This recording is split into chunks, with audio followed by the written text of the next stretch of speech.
yo sé que algunos que habéis estado estos domingos anteriores, quizá os vaya a resultar un poco chocante, porque hace 2 domingos empezamos una serie acerca de los efectos del pecado y claro, vais a pensar, Nico se marcha, ahora David viene y lo cambia todo. Pues sí, lo voy a cambiar todo. Voy a aprovechar que no está aquí y lo voy a cambiar todo. No, lo que sí, la verdad llevaba tiempo pensando, y algunos de vosotros hace tiempo que nos habíais pedido, el hecho de pasar estudiando algunos aspectos del cristianismo que quizás son desconocidos o son un poco, no sé, no estamos muy familiarizados con ellos. Quizás nos suenan mucho, pero no hemos terminado de profundizar o de entender exactamente algunas cuestiones. Estoy tratando de mantener esto un poco en el aire porque quiero captar vuestra atención, ¿vale? Quiero empezar con una ilustración. Imagínate que tú estás en casa, estás tranquilamente en casa y de pronto lo que ocurre es que alguien llama a la puerta de tu casa, escuchas el timbre, escuchas la puerta y como no quieres perder, a mí me pasa eso constantemente, como vivo en una casa independiente, siempre llama a alguien a la puerta a la hora peor. A la hora peor, te estás duchando, estás en el baño o estás haciendo cualquier otra cosa. Así que, bueno, como eres precavido, pues lo que haces es miras por la mirilla o por el videoportero para ver si merece la pena atender a esa persona o no atender a esa persona. Y cuando miras, te das cuenta de que ves a un hombre que está vestido elegantemente y lo miras a la cara y te resulta familiar. Lo miras y dices, qué raro, estos ojos, esa nariz, esa mirada me resulta familiar. Creo que lo conozco de algo, ¿no?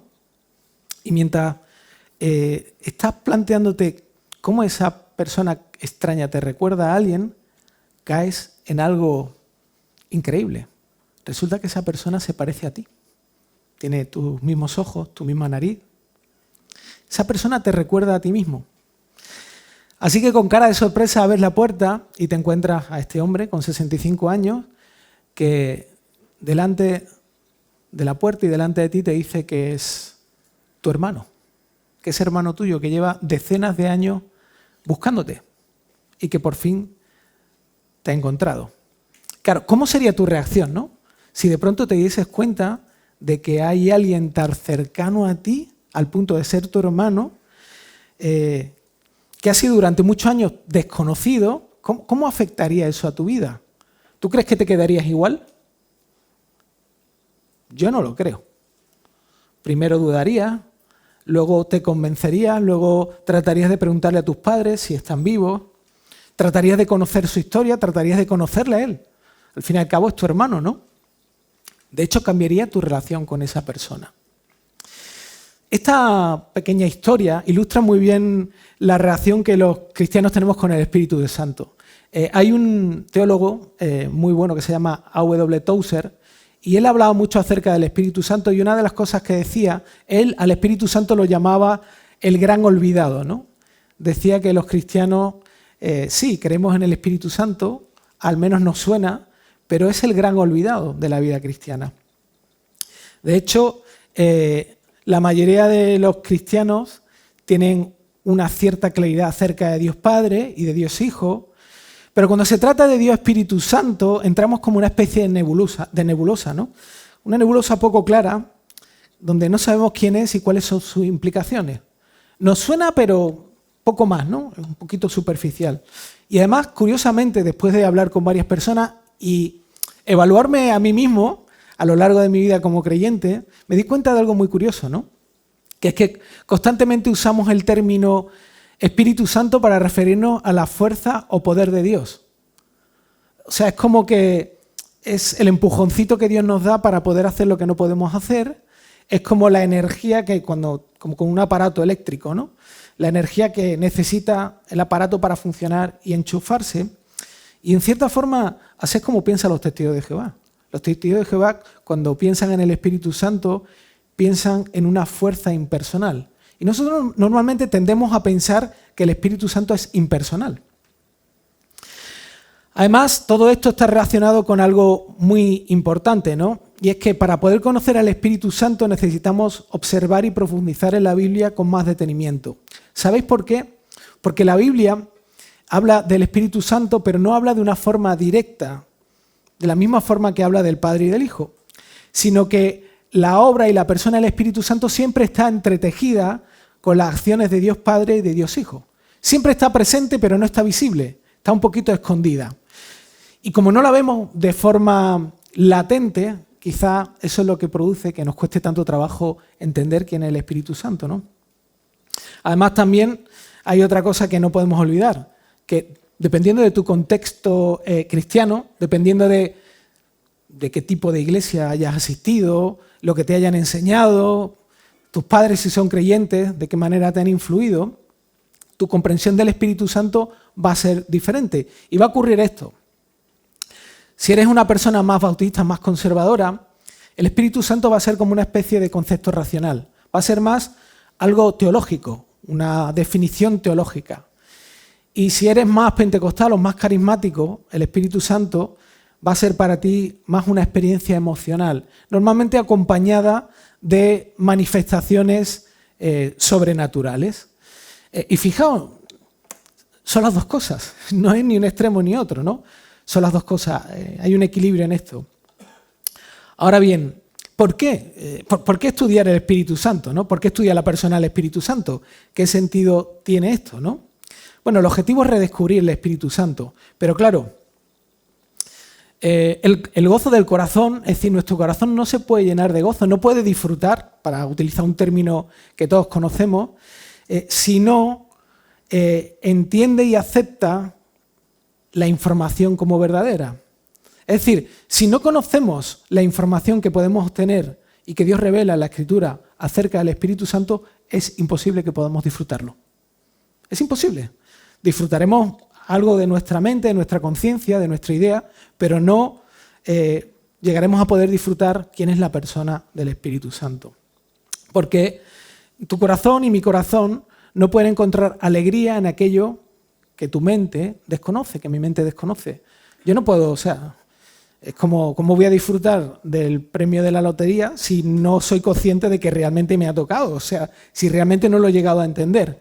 Ese es el sentido, por eso queremos estudiar acerca del Espíritu Santo. Pero también porque hay algo que normalmente solemos obviar o quizá lo tenemos demasiado integrado y no llegamos a masticarlo bien.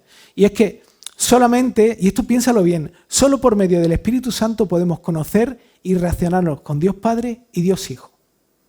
Solo a través del Espíritu Santo. Solamente. Sí, Jesús es un ser humano, es Dios hecho hombre, pero es también espiritual y Dios es espíritu. Y solamente podemos tener un vínculo profundo con Él a través del Espíritu Santo. Es imposible de otra forma, ¿no? Y además otra cosa muy importante, porque quizá dices, bueno, y ahora vamos a estudiar teología aquí, eso no lo estudian los que van a ser pastores o los que van a dedicarse al ministerio. Bueno, en realidad el objetivo final de todo estudio teológico es la adoración. O sea, estudiamos la Biblia, estudiamos a la persona de Dios, no simplemente para tener información en la mente, sino para poder disfrutar lo que esa información, lo que la teología nos muestra acerca del Dios que nos ha creado. Así que la teología siempre es un medio que nos lleva a un fin más alto. El objetivo no es estudiar teología, el objetivo no es que entendamos cómo es el Espíritu Santo y ya está, sino que el objetivo final es disfrutar a Dios con la mayor intensidad posible. Ese es el objetivo final de todo lo que hacemos aquí. Ese es el objetivo de tu vida, si eres cristiano. Y ese es el objetivo de tu vida, si no eres cristiano. Eso es lo que Dios quiere, que llegues a encontrar y experimentar deleite en su persona. Ahora, quiero que pensemos por un momento en lo siguiente. ¿Qué es lo que hace la diferencia entre una persona cristiana y otra que no lo es? Piensa un segundo esto. ¿Qué diferencia una persona cristiana de otra que no lo es? Quizá entender el Evangelio. Una persona cristiana entiende el Evangelio y una que no es cristiana no entiende. No. Hay personas que no son creyentes, que no son cristianas y entienden el Evangelio y lo explican mejor que tú y que yo. ¿Será leer la Biblia? Tampoco. Hay un montón de eruditos que son ateos y que leen la Biblia y que la conocen mejor que tú. Incluso la pueden leer en los idiomas originales. Cosa que tú y yo no podemos hacer. Aunque yo haya estudiado griego, confieso que no soy capaz de leerla en el lenguaje original. O quizá evangelizar. Yo conozco a una persona que no es creyente que ha evangelizado, que ha compartido acerca de Cristo. Eso no lo hace cristiana. Orar. Bueno, los ateos oran cuando están en su peor momento, cuando ven que se acerca ya el hombre de la guadaña, como suelen decir, se ponen a orar, ¿no? O sea que eso tampoco te hace cristiano. O arrepentirte. Bueno, la gente se arrepiente y no tiene que ser cristiana, ¿no? Ahí Pedro Sánchez salió arrepintiéndose de que había confiado en... Y él no es creyente, que yo sepa, ¿no? No tengo nada contra él. Bueno, dejemos correr un tupido velo. O ir a la iglesia. Ir a la iglesia tampoco te hace cristiano. Para nada, para nada. Puedes venir... Bueno, yo durante años iba a la iglesia con mis padres y no era creyente. O quizá no pecar. Hay muchas personas que son ateas o agnósticas que no son inmorales sexualmente. O que pagan sus impuestos. O que hacen cosas buenas, ¿no? O dar dinero. Tampoco. Muchas organizaciones que dan dinero. Incluso obedecer a Dios. Yo puedo hacer lo que Dios me pide o lo que Dios dice que debo hacer, pero no puedo no ser cristiano. Piénsalo bien por un instante, ¿eh? No hay que ser cristiano para obedecer lo que Dios pide, ¿no? No hay que ser cristiano para hacer cualquiera de estas cosas. Pero ¿sabéis cuál es el verdadero distintivo de una persona que realmente sigue a Jesús, que realmente ha conocido a Jesús? El distintivo de cualquier verdadero seguidor de Jesús no es lo que hace o lo que sabe, sino de quién está lleno. Porque de lo que esté lleno, eso es lo que dirige y lo que domina su vida. Acordad lo que dijo Jesús, ¿no? De la abundancia del corazón habla la boca. Es decir, de lo que yo esté lleno, de lo que estén mis emociones, mis pensamientos, mis sueños, mis deseos, en realidad eso es lo que yo soy. Eso es lo que define a un cristiano. No tanto lo que hace, sino de quién está lleno, quién lo domina. Así que por eso es tan importante conocer a la persona del Espíritu Santo. Y yo quisiera en este mensaje dividirlo en dos secciones, como tenéis ahí en el bosquejito que os han pasado. En la primera de ellas vamos a hablar, o vamos a ver, acerca de la eternidad del Espíritu Santo, ¿vale? El Espíritu Santo es eterno. Y vamos a mirar solo 3 pasajes, porque la verdad que este tema es para estar predicando varios años. O sea, enseñar acerca del Espíritu Santo podríamos estar varios años y jamás llegaríamos a cubrirlo todo, porque el Espíritu Santo, sabéis que lo que quiero mostraros es eterno, como Dios, ¿no? Es Dios también, ¿no?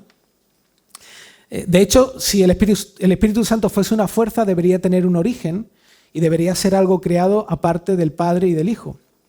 Pero fíjate cómo empieza la Biblia, es muy interesante, ¿no? En Génesis.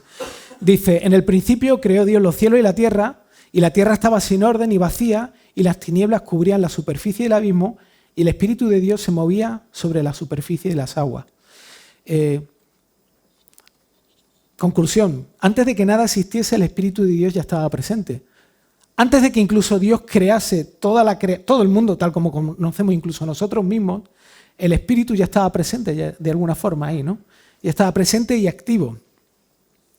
Luego tenemos lo que Jesús les dijo a sus discípulos cuando estaban en el aposento alto. Acordaos, Jesús estaba a punto de ser crucificado, y en ese diálogo que tiene mientras está cenando con sus discípulos y celebrando la Pascua, él está hablando justamente del Espíritu Santo y les dice lo siguiente. Les dice, esto está en Juan 14, 16, 17. Hoy os aviso, hoy vamos a recorrer y correr por un montón de versículos. Disculpadme, pero el objetivo es que veamos justamente al Espíritu Santo en la Biblia, no en lo que yo pienso, ¿vale? Así que podéis anotarlo y leerlo con tranquilidad en casa, ¿no? Bueno, vamos ahí. Jesús le dice a sus discípulos, y yo rogaré al Padre, y Él os dará otro consolador para que esté con vosotros para siempre. Es decir, el Espíritu de verdad, a quien el mundo no puede recibir, porque ni le ve ni le conoce, pero vosotros sí le conocéis, porque mora con vosotros y estará en vosotros. Muy interesante aquí cómo Jesús llama al Espíritu Santo. Lo llama Consolador y la palabra en griego es parakletos. Sabéis que en griego, como pasa en español, hay palabras que van compuestas, son compuestas, y en el caso del griego, el para es siempre junto a, ¿vale? Si leéis alguna palabra en griego que empieza en para, quiere decir que está al lado de. Y se traduce también como intercesor, auxiliador, defensor, abogado. Y es curioso, ¿no?, que dice que es el espíritu de verdad. Interesante que solo Dios es la verdad. Por lo tanto, si el espíritu es el espíritu de verdad, está igualando al espíritu con Dios. Pero además, Jesús menciona que ese ayudador, el Espíritu Santo, va a estar con los que son suyos para siempre, es decir, eternamente. Y si esto es así, entonces el Espíritu Santo tiene que ser eterno, porque si no, no podría estar para siempre. Entre paréntesis, esto es algo que estaba, que me preguntaba yo mientras estaba estudiando este texto, ¿no? ¿Necesitaremos al Espíritu Santo cuando estemos en el cielo? ¿Os habéis preguntado alguna vez esto? ¿El Espíritu Santo solo sirve para nosotros ahora o sirve en el cielo también? ¿Qué pensáis? En el Espíritu Santo vamos a seguir necesitando, en el cielo vamos a seguir necesitando el Espíritu Santo. Lo único que nuestra relación con Él será diferente. Por eso Jesús dice que estará con ellos para siempre. Para siempre. No sé si has pensado esto, pero el Espíritu Santo es algo que no vas a perder ni siquiera cuando mueras. Por eso no vas a perder el amor de Dios. Porque a través del Espíritu Santo tendrás el amor de Dios. Tendrás la salvación, la justificación, lo tendrás todo. No lo perderás. Todo lo que tengas aquí lo vas a perder. Incluso el recuerdo que tengan otras personas, a la cuarta, quinta generación, ya no se acordarán de ti. Pero tú conservarás al Espíritu Santo de Dios, ¿no? Para poder relacionarte con Él, que estará allí, al otro lado. Ahora bien, hay otro momento también muy especial cuando Jesús está a punto de marcharse de nuevo, después de su resurrección, y Él envía a sus discípulos a hacer discípulos. Esto está en el libro de Hechos, en el libro de Mateo, perdón, antes de, justamente que enlaza con el relato de Hechos, ¿no? Pero al final de Mateo, en el capítulo 28, versículo 19, lo tengo mal puesto, ahí está bien. Mateo 28, 19, ahí está mal. Mateo 28, 19, Él dice: Id pues y haced discípulos de todas las naciones, bautizándolos en el nombre del Padre y del Hijo y del Espíritu Santo. Y aquí hay un detalle muy sutil, que uno puede pasar muy rápido y no se da cuenta, ¿no? Pero observa lo que Jesús le está diciendo. Le está diciendo en el nombre y no en los nombres. Y cuando Jesús se refiere a eso, lo que está diciendo es que el Padre, el Hijo y el Espíritu Santo tienen un solo nombre. En el nombre de los tres. Es como un paquete, ¿vale? Como cuando vas al supermercado y hay packs que no puedes sacar. Te gustaría llevarte uno, pero te tienes que llevar las tres. Pues aquí es igual. Es un único nombre. Y yo no sé si alguno de vosotros, supongo que sí, sois en algún momento nacisteis en un pueblo, habéis estado en un pueblo, habéis estado de vacaciones en algún pueblo. Aquí en España, yo por lo menos os puedo contar de mi experiencia, pero mis padres, ya lo he contado varias veces, ¿no? Pero repito, mis padres descansaban de nosotros los veranos, de los tres hermanos, y nos mandaban al pueblo de mi abuelo. Y ellos eran felices durante 2 meses, sin ruido y con tranquilidad. Y allí era un pueblito muy pequeño, en la zona de la Sierra de Gredos, pero esto se da en todos los pueblos, ¿no? Y cuando nosotros llegábamos allí, siempre estaban los viejitos en la puerta, que cuando te veían pasar decían: oye, tú, Pepe, ¿y tú de quién eres? ¿No acordáis eso? De hecho, hay una canción, ¿no? De No me pises que yo chancla. ¿Y tú de quién eres, no? De Marujita, le dije yo a la vieja, dice la canción. Pero no sé si acordáis de eso, que te decían: ¿y tú de quién eres? ¿Y por qué preguntaban las personas mayores esa? Porque las personas mayores lo que quieren saber es con quién asociarte. Y cuando tú le decías: no, yo soy no, mi abuelo es Gabino, que por cierto, la primera vez que dije eso ya me bautizaron con el nombre el Gabino Chico. Yo no era David, era el Gabino Chico. Lo que hacen es justamente asociarte con tu abuelo, con tu familia. Bueno, pues para los judíos, para la cultura judía, pasa algo similar. Para nosotros los nombres son el distintivo. O sea, tú te llamas así porque eres distinto de otra persona. Pero para la cultura judía o hebrea, tener el mismo nombre significaba compartir la misma naturaleza y el mismo ser de la persona. De hecho, eso lo vemos muchas veces cuando en la Biblia se habla de los patriarcas. Los patriarcas identificaban a toda una familia. Era como cuando hablaban del padre Abraham o cuando hablaban de cualquiera de los patriarcas, estaban hablando de toda la descendencia, ¿no? Pues algo similar ocurre en este caso, ¿no? Jesús está diciendo que las tres personas de la deidad son un único Dios eterno y comparten todas las cualidades y las características de poder, de señorío, de exactamente todo, ¿no? Exactamente lo mismo, ¿no? Ahora bien, ya sabemos que Jesús está hablando y que en estos tres textos que hemos estado viendo se habla de que el Espíritu Santo es eterno y que es Dios también. Ahora, si el Espíritu Santo es eterno y es Dios también y no es impersonal, entonces es una persona con personalidad, ¿verdad? Si no es una fuerza impersonal, entonces es una fuerza personal. Y definir si un ente, si algo goza o no de personalidad no es algo difícil, no es muy difícil, no es tan complicado. O sea, es obvio que una fuerza impersonal como la electricidad, el agua, la energía nuclear no pueden desarrollar actividades propias de los seres dotados de personalidad. La única relación que yo puedo tener con la electricidad es que me acerque y me pegue un calambrazo. Eso es la única. No puedo tener un diálogo, ¿no? Ahora bien, si la electricidad pudiera revelar, enseñar, guiar, ordenar, interceder, enviar, hablar, etc., ya no nos hallaríamos ante una fuerza impersonal, sino ante un ente personal. ¿Cómo podemos saber que el Espíritu Santo es algo personal y no algo impersonal? Justamente viendo si Él realmente realiza estas tareas que identifican a una persona. Y vamos a ver, ahí tenéis en vuestro bosquejo, vamos a ver algunas de estas características de forma rápida. La primera de ellas es que el Espíritu Santo es alguien que posee inteligencia.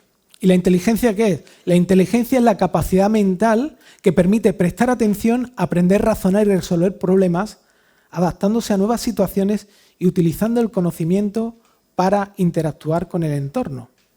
O sea, hay una interacción. Veo, observo, analizo. Eso es lo que te permite la inteligencia. Así es como funcionamos nosotros. Y quiero hacer un pequeño paréntesis, porque hay una diferencia entre la inteligencia y el instinto. A veces a los animales se les dice que son inteligentes. Los animales no tienen la inteligencia que nosotros tenemos. Los animales funcionan por instinto. Ante situaciones ellos responden de una forma determinada y esa forma puede adaptarse, puede cambiar. A eso lo llaman inteligencia, pero en realidad no es inteligencia. De hecho, los animales no pueden funcionar con valores morales, no tienen ni idea. O sea, ellos la moralidad, un león lo único que entiende es que tiene hambre y que tiene que darle de comer a sus crías y mata. Pero no, moralmente no se cuestiona, uy, pobrecito, este ñu que parece que todavía no está jubilado y me lo voy a cargar, voy a dejar que lo jubilen. No, él directamente ataca, ¿no? Nosotros tenemos inteligencia y el Espíritu Santo tiene inteligencia, ¿no? Pablo a los Corintios le dice lo siguiente, ¿no? Hablando del Espíritu Santo. Dice, en 1 Corintios 2, 10 y 11 dice, pero Dios nos la reveló por medio del Espíritu, porque el Espíritu todo lo escudriña, a las profundidades de Dios, porque entre los hombres, ¿quién conoce los pensamientos de un hombre? Sino el Espíritu del hombre que está en él. Asimismo, nadie conoce los pensamientos de Dios, sino el Espíritu de Dios. Claramente, de aquí inferimos que el Espíritu Santo tiene la capacidad de conocer todo acerca de Dios porque es omnisciente, otra cualidad que Dios tiene. Y volviendo a Juan dice en 14:26, dice, pero el Consolador, el Espíritu Santo, a quien el Padre enviará en mi nombre, Él os enseñará todas las cosas y os recordará todo lo que os he dicho. O sea que otra de las cualidades de la inteligencia es que puede enseñar a otros. Algo impersonal no puede enseñarte nada. Algo que es personal y que es inteligente tiene la destreza de recordar y comunicar información para hacerla comprensible. Además, la Biblia del Espíritu Santo habla de otras muchas cosas, ¿no? Dice que es alguien que habla, como por ejemplo le habló a Felipe cuando le dijo que fuera a hablar con el eunuco. Escucha cuando Juan dice que hablará todo lo que oye, da testimonio, Juan mismo dice que dará testimonio de Jesús, el Espíritu Santo, y luego el Espíritu Santo también da órdenes, porque a Pablo, en el libro de Hechos, cuando Pablo estaba en sus viajes misioneros, en un momento determinado el Espíritu Santo le impide y le dice que no vaya a ciertos lugares. Así que, ¿cómo es posible que algo impersonal pueda dirigir a personas que tienen voluntad y que son personales? Es imposible, no tiene sentido, no tiene ningún sentido. Otra cosa asombrosa que hace que el Espíritu Santo sea una persona es la siguiente, y es que el Espíritu Santo posee emociones. Y esto es sorprendente. Para mí, a mí me sorprende y me... sí, no tengo otra palabra, no me asombra. Fijaos lo que dice este versículo. Creo que es Efesios 4:30 y eso sigue estando mal. Pero bueno. Dice, y no entristezcáis al Espíritu Santo de Dios, por el cual fuisteis sellados para el día de la redención. Lo que está diciendo Pablo aquí es algo alucinante, alucinante. Lo que está diciendo es que el Espíritu Santo puede ser afectado al igual que tú y yo por las acciones y el comportamiento de los demás. No sé si, perdón que me pare aquí, pero no sé si lo estás entendiendo bien, lo que estoy diciendo. Lo que estoy diciendo es que tú y yo podemos lastimar a un Dios que es omnipotente. Tú y yo podemos, Dios se deja dañar, el Espíritu Santo se deja dañar por mí. Por mí. ¿Sabes lo que más lastima al Espíritu Santo? ¿Sabes lo que más le hace daño? Puedes pensar en no hacer toda la cantidad de listado de cosas que he dicho antes que identifican a un cristiano. Pero lo que más daña al Espíritu Santo es resistirte a que Él te permita ver y experimentar la belleza de Jesús. Eso es lo que más le duele al Espíritu Santo. ¿Sabes por qué? Porque es lo que más le duele a Dios. El pecado entristece al Espíritu Santo porque el pecado hiere a las personas y el Espíritu Santo ama a las personas. Esto es increíble. El Espíritu Santo se duele no por lo que porque lo que tú haces está mal, sino porque eso te daña a ti y porque Él te ama y Él me ama.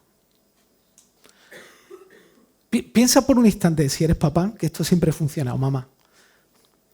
Cuando tu hijo está haciendo algo que lo daña y que lo destroza, ¿por qué te entristeces?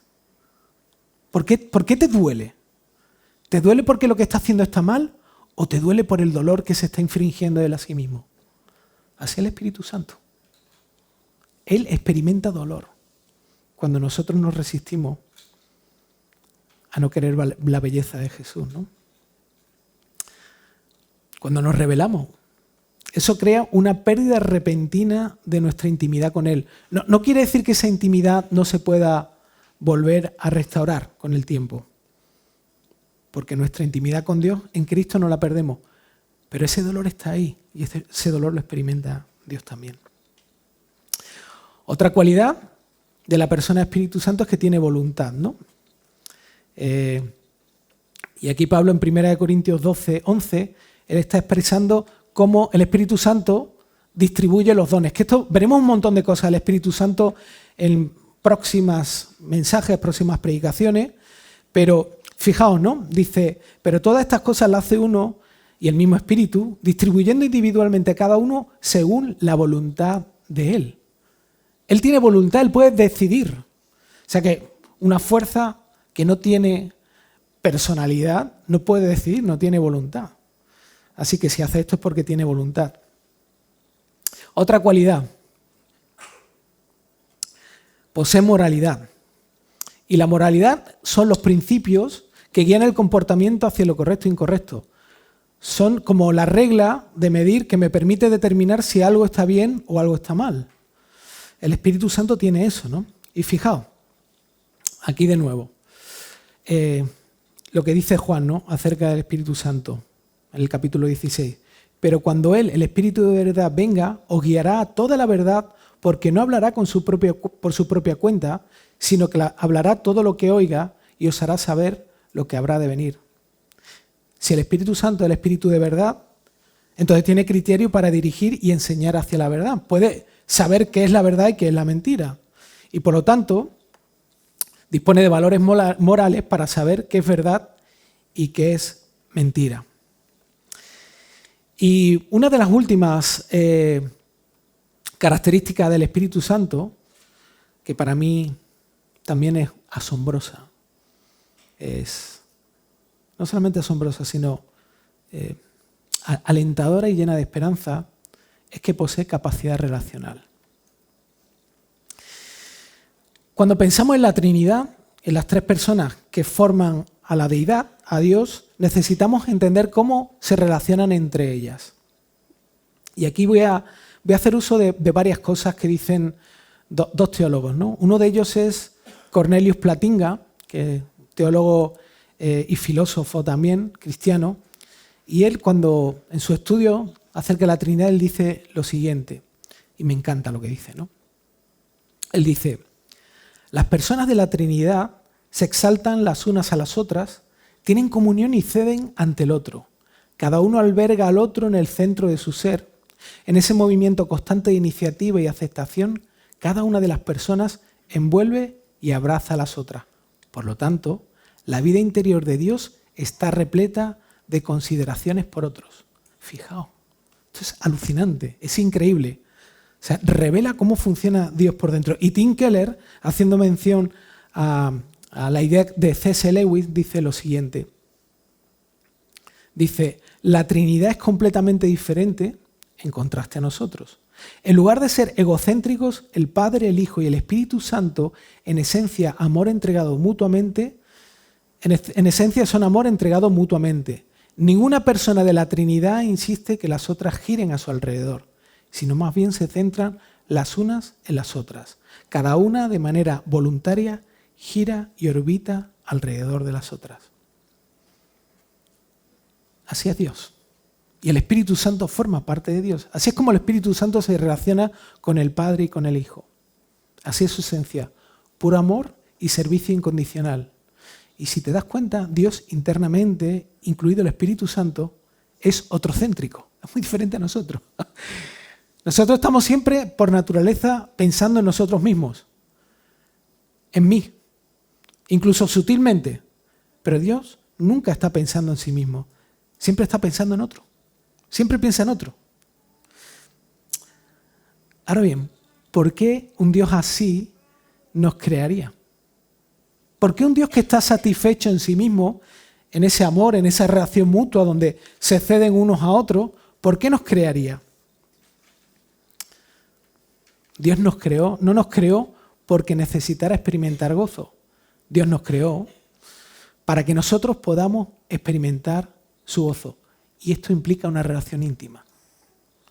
Dios es como es y hace lo que hace con el objetivo de invitarnos a formar parte de esa relación, de esa danza divina que dice C.S. Lewis, ¿no? Es una invitación a esa danza divina.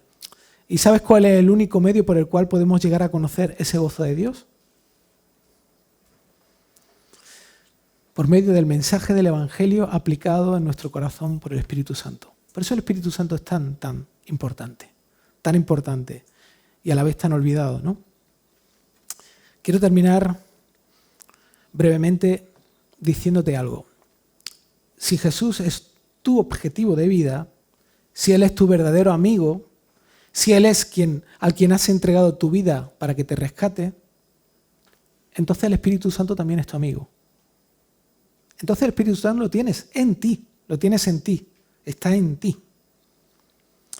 De manera que pase lo que pase, sienta lo que sientas, nunca jamás estarás solo. Ni en esta vida, ni en la que viene. Jamás, jamás. No importa lo que sientas, no importa. Dios Espíritu Santo está contigo. Si tú no has conocido a Jesús, si Él no es tu objetivo de vida,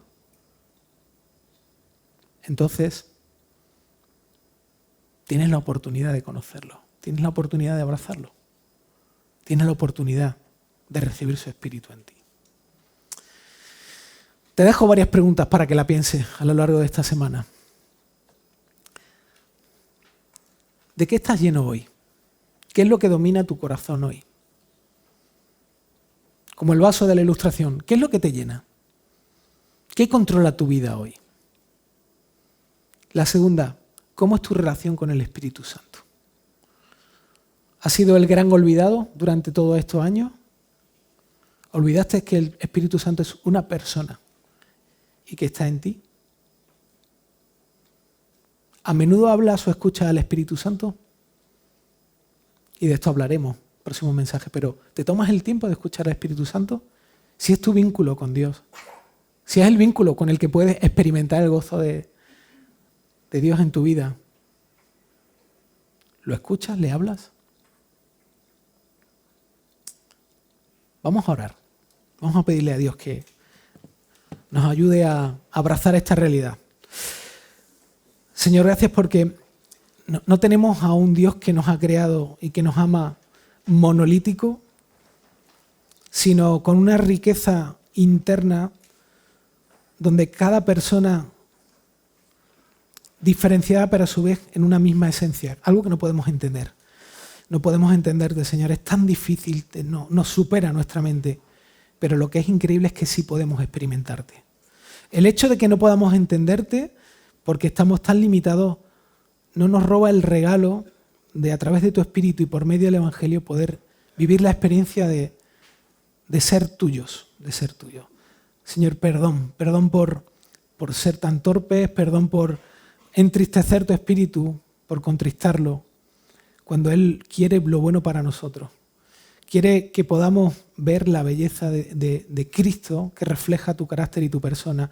Quiere darnos una forma de vivir tan distinta, no llena de cosas materiales o con todas nuestras necesidades cubiertas, sino con el corazón descansando en ti, sintiéndonos perdonados, amados y no sintiéndonos solos jamás, jamás. Sé que muchos de los que estamos aquí, incluso aun llevando tantos años conociéndote, sé que nos sentimos solos muchas veces. Nos sentimos desvalidos, sentimos que tú no nos entiendes y muchas veces dudamos. Señor, yo te pido que tu Espíritu sea avivado en nosotros, que las personas que están aquí que no te conocen puedan llegar a vivir esa experiencia que no tiene que ver solo con una experiencia mística, sino tiene que ver con una realidad que afecta a todas las áreas de nuestra vida. Señor, tú eres real, tan real como tu Espíritu que está presente aquí. Señor, y a Él oramos, Señor, y lo hacemos en nombre de Jesús. Amén.